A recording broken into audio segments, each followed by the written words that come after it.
Hello everyone, welcome to Achievers Academy. तो आज हम इस वीडियो में सॉल्यूशन करेंगे एचटेट 2018 का जो टीजीटी साइंस का एग्ज़ाम हुआ था, उसमें जो आपका बायोलॉजी का पार्ट है उसको हम सॉल्व करेंगे। तो लेट्स गेट स्टार्टेड।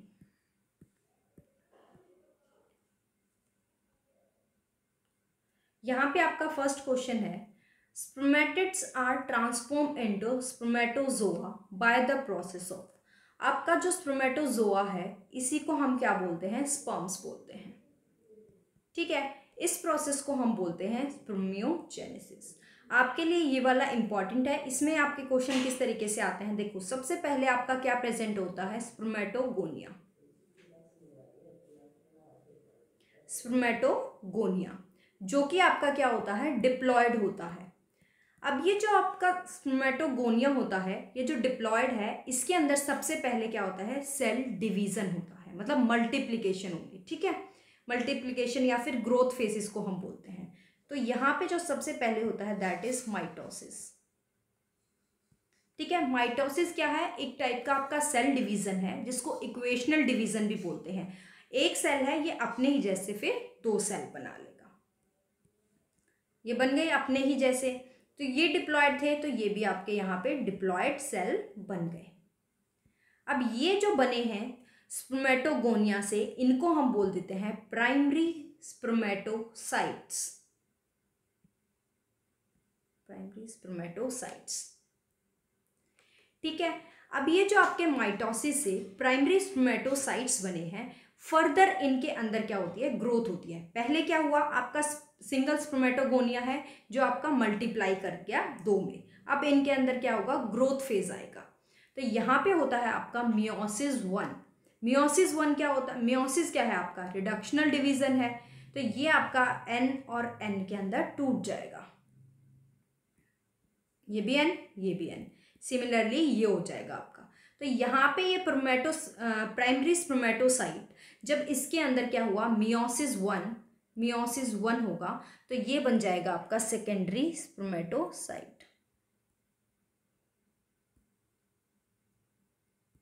ठीक है, अब ये सेकेंडरी स्पर्मेटोसाइट जब बन गया तो फर्दर इसके अंदर फिर से डिवीजन होगा और ये बन जाएगा आपका, इस यहाँ पे अब डिवीजन होगा आपका मियोसिस सेकेंड, और ये दो में टूट जाएगा,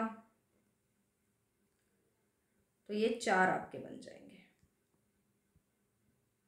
दो ये टूट गए, दो ये टूट गए। ठीक है, अब ये जो चार यहाँ पे आपके बने हैं, दीज आर स्पर्मेटिड्स, और यही आगे जाके आपके क्या करेंगे? स्पर्म्स बना लेंगे इस तरीके से, और इन्हीं स्पर्म्स को हम बोलते हैं स्पर्मेटोजोआ। अब ये जो आपका प्रोसेस हुआ ना, यहाँ लास्ट में जो आपके ये स्पर्मेटिड्स बने थे, इनसे जो आपके ये स्पर्म्स बनेंगे, इसी प्रोसेस को हम क्या बोलते हैं? स्पर्मियोजेनेसिस। क्या हुआ आपका? सबसे पहले क्या है? गोली है, ठीक है, गोनिया, स्पर्मेटोगोनिया, जो कि क्या है? डिप्लॉयड है। अब ये मल्टीप्लाई करेगा, कैसे करेगा? इसको मल्टीप्लाई होने के लिए क्या होगा? डिवीजन करना पड़ेगा। तो यहाँ पे सबसे पहले जो डिवीजन होगा दैट इज माइटोसिस। माइटोसिस क्या है आपका? इक्वेशनल डिवीजन है। इक्वेशनल मतलब इक्वल डिवाइड करेगा। तो डिप्लॉयड था तो दो डिप्लॉयड सेल्स बना देगा, और इन्हीं को हम क्या बोलते हैं? Primary spermatocyte. अब फर्दर ये क्या करेंगे? ये तो मल्टीप्लाई तो हो गया, अब इनके अंदर ग्रोथ होनी स्टार्ट करेगी। यहाँ से आपका ग्रोथ फेज स्टार्ट होगा। अब प्राइमरी स्पर्मेटोसाइट्स जो बने, उनके अंदर फिर से डिवीजन होगा, सेल डिवीजन, और कौन सा होगा? Meiosis one.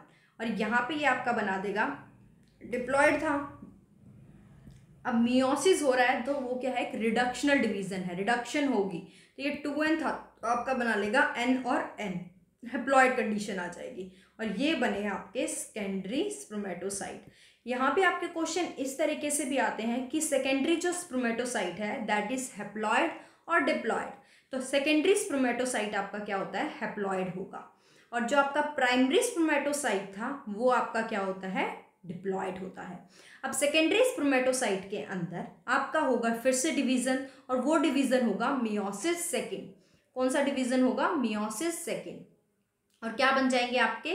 स्पर्मेटिड्स, जो कि आपके फिर से हैप्लॉयड हैं। और फिर से आपके स्पर्मेटिड से आपका कौन सा प्रोसेस होगा, स्पर्मियोजेनेसिस। जेनेसिस मतलब जनरेट होना, स्पर्मियो मतलब स्पर्म्स का। तो स्पर्मेटिड से जब आपका स्पर्मेटोजोआ, जोआ यहाँ पे जो स्पर्मेटोजोआ है इसी को हम स्पर्म्स बोल रहे हैं, तो इस प्रोसेस को बोल देंगे स्पर्मियोजेनेसिस। यहाँ पे मैंने ज़्यादा टाइम इसलिए लिया क्योंकि इससे आपके 3-4 क्वेश्चन बनते हैं कि कौन सा आपको हैप्लॉइड है, कौन सा डिप्लॉइड है, किस प्रोसेस को हम क्या बोलेंगे। ठीक है, ये याद रखना है कि प्राइमरी वाला आपका डिप्लॉइड होता है, सेकेंडरी स्पर्मेटोसाइट हैप्लॉइड, फिर सारे आपके आगे हैप्लॉइड और इससे ऊपर आपके डिप्लॉइड। ठीक है, यहाँ पे आपका मियोसिस 1 होगा, यहाँ पे आपका मियोसिस 2 होगा और सबसे पहले माइटोसिस होगा।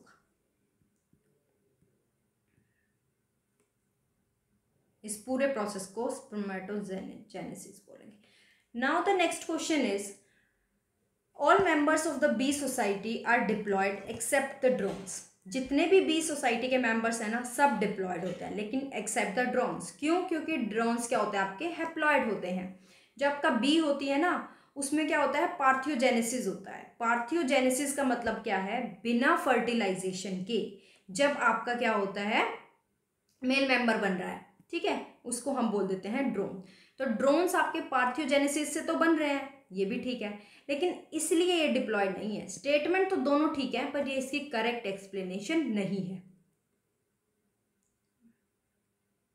हाँ, करेक्ट एक्सप्लेनेशन भी है, क्योंकि all members of the bee society are diploid, सारे बी के मेंबर्स डिप्लॉयड होते हैं एक्सेप्ट द ड्रोन्स। और ड्रोन्स क्यों नहीं होते, because drones are produced parthenogenetically. तो ये इसका फर्स्ट ऑप्शन करेक्ट हो जाएगा।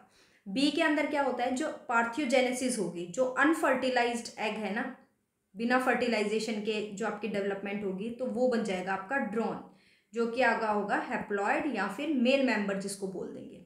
अगर फर्टिलाइजेशन हुई तो वो आपका बन जाएगी क्वीन बी, और वर्कर बी बन जाती हैं, जो कि सारी क्या होती हैं, आपकी डिप्लॉयड होती हैं।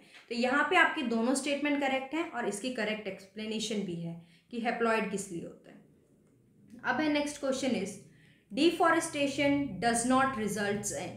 डिफॉरेस्टेशन से क्या नहीं होता है? पहला ऑप्शन है डिक्रीज इन रेनफॉल। रेनफॉल तो डिक्रीज होगी, क्योंकि अगर हम पेड़ों को काटेंगे तो क्या होगा, ट्रांसपीरेशन भी कम होगा, ट्रांसपीरेशन रेट कम होगा तो रेनफॉल भी कम होगी। तो ये तो आपका इनकरेक्ट हो जाएगा, क्योंकि नोट पूछा है। सॉयल इरोजन भी होगा, वो अर्थ का टेम्परेचर भी बढ़ जाएगा, क्योंकि आपको ऑक्सीजन वगैरह ये सब गैसेस कम हो जाएंगी, लेकिन ग्राउंड वाटर लेवल किसी भी केस में आपका इंक्रीज नहीं होता। तो यहाँ पे आपकी थर्ड स्टेटमेंट क्या हो जाएगी, आंसर हो जाएगी। सेलुलोज क्या होता है आपका, क्लोथ्स ऑब्टेन फ्रॉम सेलुलोज। ये आपके प्लांट की जो सेल वॉल होती है ना, उसके अंदर प्रेजेंट होता है, दैट इज सेलुलोज। और इससे जो क्लॉथ्स बनते हैं that are cotton and rayon.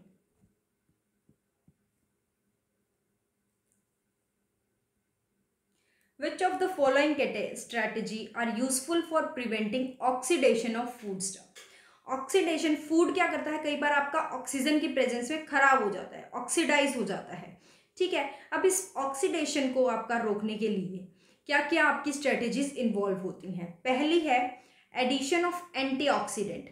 यहाँ पे फूड ऑक्सीजन की प्रेजेंस में, जब आपने देखा होगा चिप्स वगैरह किसी भी पैकेट को हम खुला छोड़ देते हैं तो वो हो जाता है आपका अजीब सा हो जाता है, ऑक्सीडाइज, उसी को बोलते हैं हम ऑक्सीडाइज हो गया। तो ये ऑक्सीडेशन ना हो इसीलिए उसका हम एंटीऑक्सीडेंट्स उसमें डाले जाते हैं। तो फर्स्ट स्टेटमेंट करेक्ट है, उसको एयर टाइट कंटेनर में रख दो, क्योंकि एयर के अंदर क्या है, ऑक्सीजन, एयर नहीं जाएगी तो ऑक्सीजन नहीं जाएगी, ऑक्सीजन नहीं जाएगी तो ऑक्सीडाइज नहीं होगा, तो ये भी ठीक है। फिर आपने देखा होगा बॉटल्स वगैरह जो हम लेते हैं उसमें फ्लश बैग्स होते हैं, इसके अंदर इनर्ट गैसेज होती हैं जिसकी वजह से भी ऑक्सीडेशन नहीं होता। और चौथा है addition of buffer solution. Buffer क्या होता है आपका, जो आपका पीएच होता है उसको मेंटेन रखता है। ठीक है, तो इसकी वजह से भी क्या होगा, ऑक्सीडेशन नहीं होगा। तो यहाँ पे आपकी चारों ही स्टेटमेंट करेक्ट हैं, तो the option is all of the above. Now the next question is, loss of water from the plant body takes place through। जो प्लांट है उसमें पानी का जो लॉस होता है वो कहाँ कहाँ से होता है। पहला कहाँ से होता है, जो मेन जो सबको ही पता होता है, दैट इज स्टोमेटा। स्टोमेटा कैसे, जब भी ट्रांसपीरेशन आपका होता है तो हमने देखा इस तरीके से आपके गार्ड सेल्स प्रेजेंट होते हैं, और जब ये स्टोमेटा ओपन होता है तो आपका वो पानी रिलीज हो जाता है। ठीक है, ट्रांसपीरेशन में तो स्टोमेटा तो आपका हो जाएगा, इसमें स्टोमेटा गिवन नहीं है तो this is the incorrect. Second है आपका cell wall of mesophyll cells. जो आपके मीजोफिल सेल्स होते हैं ना, वहां से भी आपका पानी रिलीज होता है। और जब आपकी गटेशन होती है, ये मीजोफिल सेल से कब रिलीज होता है, जब आपका क्या होता है, बाहर वाला जो एटमॉस्फेयर है उसमें क्या हो रहा है, आपका पानी कम है और प्लांट के अंदर पानी का पोटेंशियल ज़्यादा हो रहा है, वहाँ पे वाटर पोटेंशियल ज़्यादा है, मतलब पानी ज़्यादा है। और यहाँ पे आपका बाहर अगर पानी का पोटेंशियल कम है तो पानी इवेपोरेट हो जाता है। और इस ये कहाँ से होता है, आपकी जो मीजोफिल सेल्स होते हैं ना, मीजोफिल सेल्स, दो टाइप के मीजोफिल सेल होते हैं, पैलिसेड और स्पॉन्जी। जो आप पूरा डिटेल में करोगे तो आपको अच्छे से याद होगा। ठीक है, पैलिसेड और स्पॉन्जी, तो इनके यहाँ से आपका इवेपोरेट होके पानी निकल जाता है। तो ये भी आपका ठीक हो गया, this is right, this is right. Next is hydathodes. हाइड्रोथॉट से आपका पानी कब रिलीज होता है, जब होती है आपकी गटेशन। अब गटेशन क्या होती है, जब आपका ह्यूमिड इन्वायरमेंट होता है या फिर क्या होता है, आपका रूट से जो पानी ज्यादा आ रहा है, रूट प्रेशर से अब संक्शन हो रहा है, एक्सेंट ऑफ सैप हो रहा है। एक्सेंट ऑफ सैप बोलते हैं जब आपका जो ये पानी ऊपर चढ़ता है ना प्लांट में, इसी के लिए वर्ड यूज हम करते हैं, that is ascent of SAP. ठीक है, जब ये रूट से आपका पानी ऊपर जाता है, ठीक है, और ये कब, जब रूट से ज़्यादा पानी आ रहा है या फिर बाहर एटमॉस्फेयर में ह्यूमिडिटी ज़्यादा है, ह्यूमिडिटी ज़्यादा है तो बाहर हम पानी रिलीज नहीं कर पा रहे, तो क्या होता है, जो ये लीव्स होते हैं ना, इनकी टिप्स पे यहाँ पे आपको ड्रॉपलेट्स दिखेंगी। ठीक है, और यही इसी प्रोसेस को हम बोलते हैं गटेशन। और ये जो जहाँ से निकल रही है ना, उस पार्ट को हम बोलते हैं हाइड्रोथॉट्स। तो first statement is your correct answer. Now the question is, which of the following animal is unisexual? What do you mean by unisexual? Uni मतलब one और sex मतलब sex। ठीक है, मतलब मेल या फीमेल। तो मतलब मेल अलग होगा, ठीक है, वो एक सेक्स हो गया, फीमेल अलग होगा, वो एक सेक्स हो गया। तो मेल अलग होगा आपका, फीमेल अलग पार्ट होगा। ठीक है, अब बाइसेक्सुअल कौन से हो जाते हैं, जिनके अंदर आपके बाइसेक्सुअल कौन से होंगे,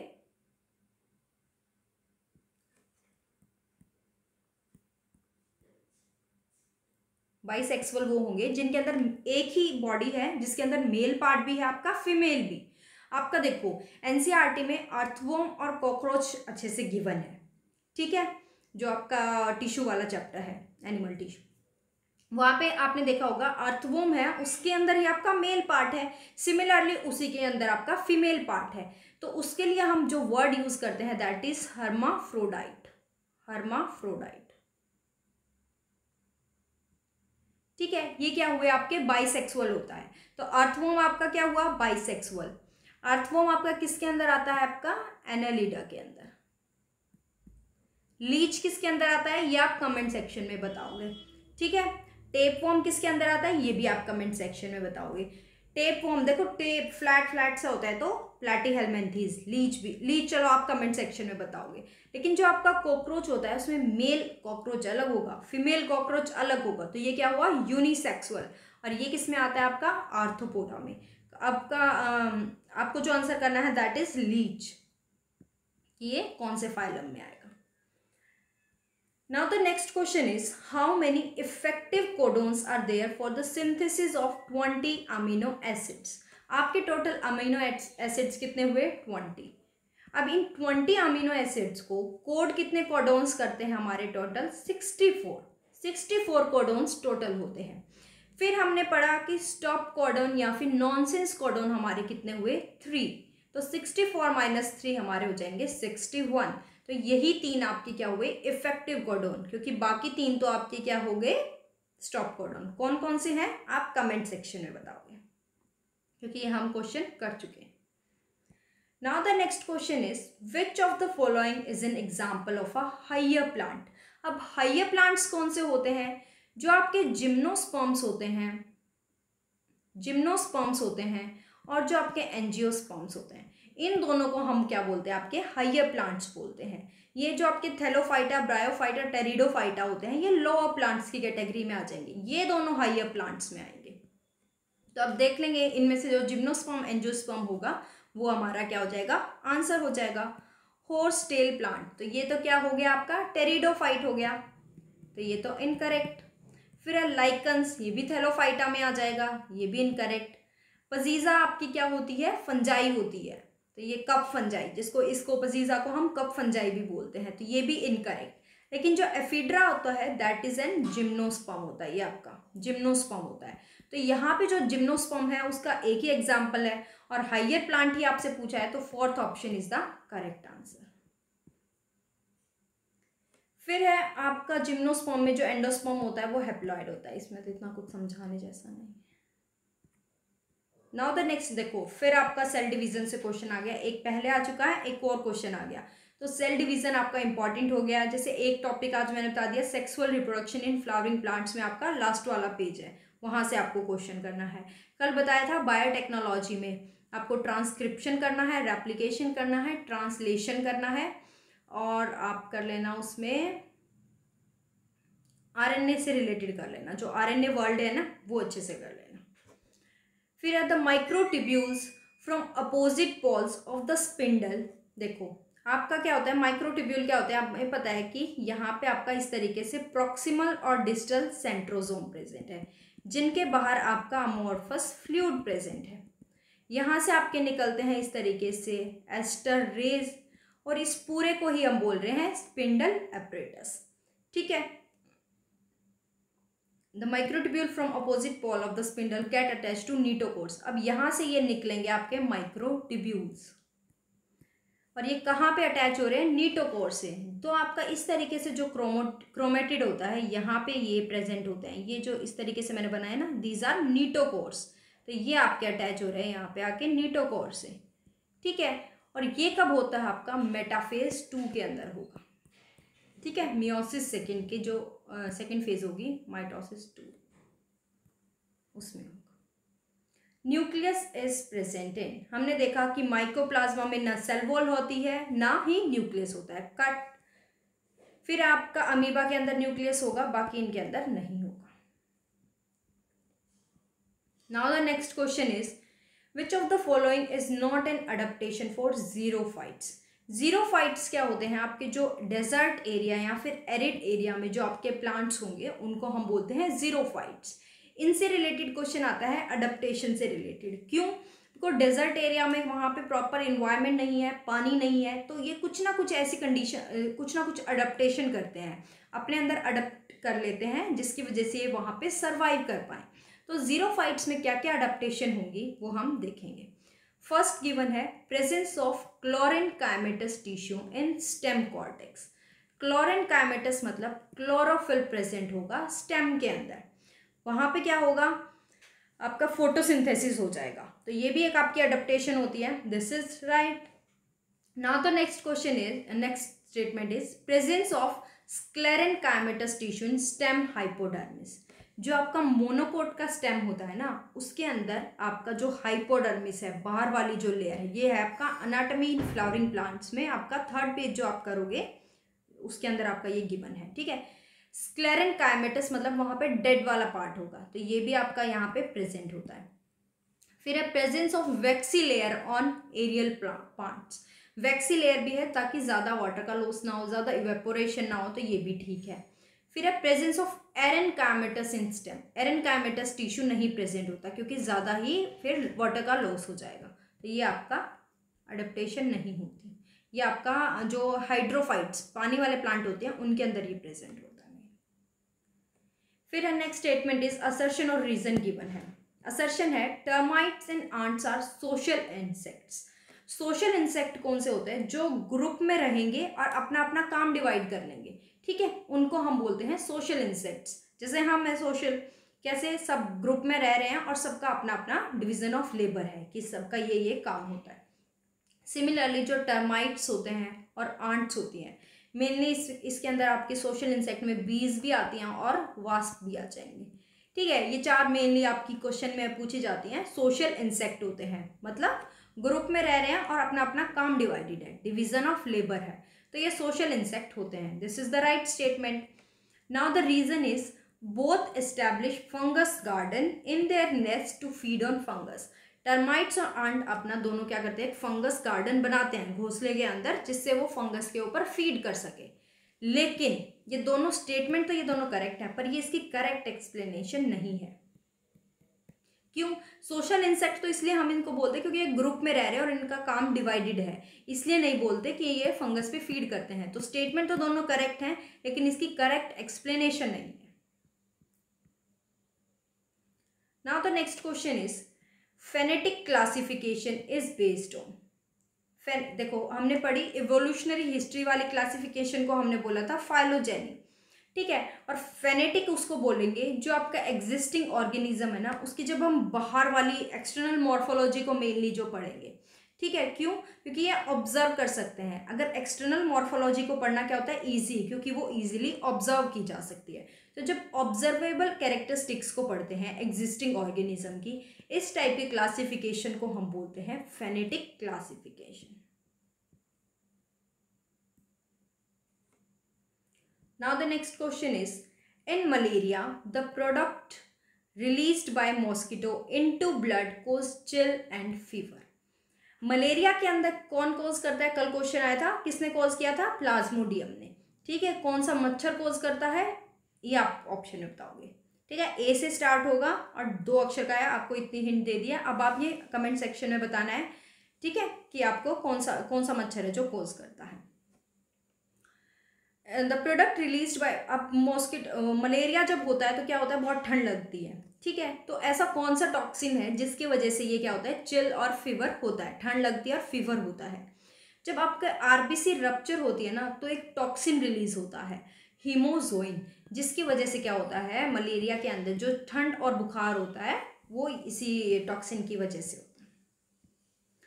नाउ द नेक्स्ट, देखो एक बार आपका कौन से एग्जाम में, शायद 2021-22 में ही कराया था, एसेसरी आपसे पार्ट पूछे थे, ठीक है। यहाँ पे आज आपसे पूछे हैं the essential holes of the flower. Essential मतलब जो बहुत ज़रूरी हैं, जो बहुत ज़रूरी हैं वो है मेल और फीमेल पार्ट, एंड्रोशियम और गाइनोशियम, COT। तो आपका सेकंड ऑप्शन करेक्ट। बाकी सारे आपके क्या होते हैं, असेसरी पार्ट, मतलब सपोर्टिंग पार्ट। जो असेंशियल और इंपॉर्टेंट पार्ट्स होते हैं that are androecium male part, gynoecium female part. Female part को हम पिस्टल भी बोलते हैं, जिसके अंदर आपके 3 डिवाइडेड होंगे, स्टिग्मा, स्टाइल और ओवरी। और यहाँ पे आपके 2 होते हैं, एंथर और फिलामेंट,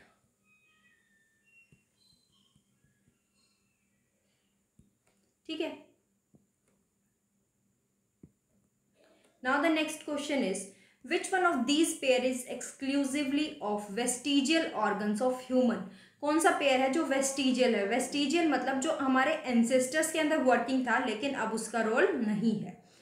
तो जैसे आपकी अपेंडिक्स हो गई, ठीक है। सिमिलरली इस ऑप्शन में हमारा हो जाएगा कोकिक्स। कोकिक्स क्या होती है, आपकी जो टेल बोन होती है, ठीक है, वो भी अब फंक्शनल नहीं है, तो ये हो जाएगा। दूसरी आपकी पिना मसल्स, ठीक है, ये भी पहले क्या हुआ, पूरे कान को हम मूव कर सकते थे, अब ये नहीं हो सकता। तो first option is the correct option. Now the next question is, the seeds of which of the following plants are not dispersed by wind. अब विंड से कौन सा सीड डिस्पर्स नहीं होगा, जो लाइट नहीं होगा या फिर फिदर्स नहीं होंगे। विंड से क्या डिस्पर्स हो, जो हल्की चीज होगी वो डिस्पर्स हो जाएगी, फेदर्स होंगे मतलब पंख पंख होंगे तो डिस्पर्स हो जाएगी। तो आपका कैलोट्रोपिस, इस पे भी ये भी लाइट होता है और विंग्स होते हैं। कॉटन भी आपने देखा ये हल्का होता है, और मोरिंगा वाला भी। लेकिन जो कोकोनट का जो सीड होता है वो लाइट वेट नहीं होता, इसीलिए ये डिस्पर्स भी नहीं होता। Now the last question is, in frog heart, frog का जो हार्ट होगा, देर आर कार्डियक मसल्स, उसमें कार्डियक मसल्स हैं, विच कंसिस्ट ऑफ फाइबर्स, उसके अंदर फाइबर्स हैं, उनको क्या बोलेंगे। जो फ्रॉग का हार्ट होता है वो 3 चैम्बर होता है, ठीक है। 2 एट्रिया होंगे, लेफ्ट एट्रिया, राइट एट्रिया, और एक ही आपका वेंट्रिकल होता है, ठीक है। इसके अंदर आपके कुछ फाइबर्स होते हैं जिनको हम बोलते हैं पुरकिंजे फाइबर, ठीक है। तो ये आपका आंसर हो जाएगा। तो 2018 का क्वेश्चन पेपर भी यहाँ पे आपका कंप्लीट होता है। आपको जो जो मैंने बोला है आप कमेंट सेक्शन में ड्रॉप करके बताएंगे उनके आंसर को। क्या पूछा था? लीच का पूछा था, किस फाइलम से है, और आपका मलेरिया कौन सा मॉस्किटो कॉज करता है। ये 2 क्वेश्चंस आप इसमें बताओगे। और बाकी जो मैंने आपको पॉइंट्स बताए ना कि सेक्सुअल रिप्रोडक्शन वाला चैप्टर का लास्ट पेज आप अच्छे से करोगे। जो जो मैं डेली प्रीवियस ईयर में बता रही हूँ ना, आप वो पॉइंट्स भी कर लोगे ना, 100% उनसे क्वेश्चन आपके बन जाएंगे। ठीक है, थैंक यू।